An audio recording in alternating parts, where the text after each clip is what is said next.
Fala pessoal, tudo bem? Aula de História, professora Julien. Na aula de hoje nós falaremos sobre os conflitos urbanos durante a República Velha.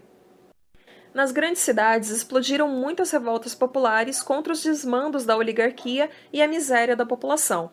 Nem todas tinham algum sentido político, mas mesmo assim revelaram insatisfação popular contra o autoritarismo do governo. Uma dessas revoltas foi a da vacina. Entre os dias 10 e 16 de novembro de 1904, durante o governo de Rodrigues Alves, uma grande revolta popular ocorreu em plena capital federal. O motivo foi o Plano de Saneamento e Modernização do Rio de Janeiro. O Rio de Janeiro era então gerido pelo prefeito Pereira Passos, que desenvolveu um amplo programa de reformas que pretendia modernizar a cidade. Esse programa incluía, por exemplo, a construção de largas avenidas para permitir a circulação de carros. Para isso, muitas casas e cortiços foram derrubados, e a população mais pobre foi obrigada a mudar-se para os morros afastados do centro urbano.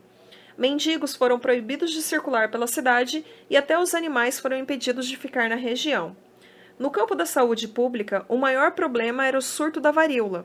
Para acabar com essas e outras epidemias, o médico sanitarista Oswaldo Cruz conseguiu convencer o Congresso a aprovar a Lei da Vacina Obrigatória, em outubro de 1904. Porém, naquela época, mostrar os braços era considerado imoral. O governo criou então batalhões que tinham como objetivo principal entrar à força nas casas, higienizar os cômodos e vacinar os moradores. Mesmo contra a vontade destes, a arbitrariedade da ação levou a uma revolta popular que ganhou o apoio de militares cariocas. O movimento rebelde foi então dominado pelo governo e a forma de vacinação foi modificada. Outro conflito que aconteceu foi a Revolta da Chibata.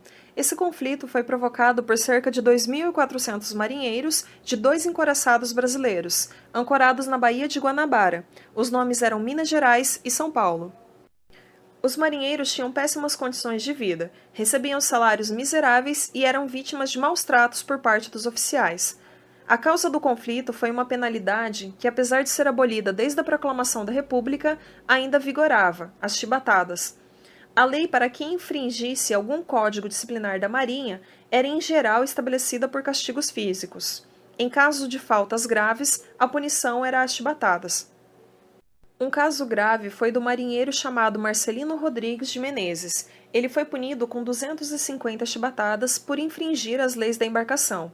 Revoltados com o ocorrido, os marinheiros do encouraçado Minas Gerais se rebelaram.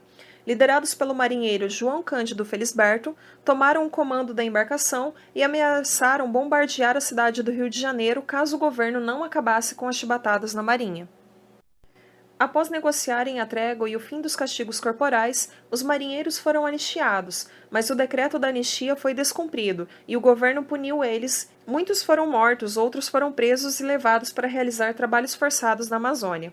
João Cândido foi preso e enviado a um sanatório para doentes mentais, e finalmente foi anistiado em 1912. Podemos observar que ambas as revoltas eram populares, indo contra o abuso de poder e os maus tratos. Na próxima aula falaremos sobre outros conflitos da República Velha. Grande abraço e até a próxima!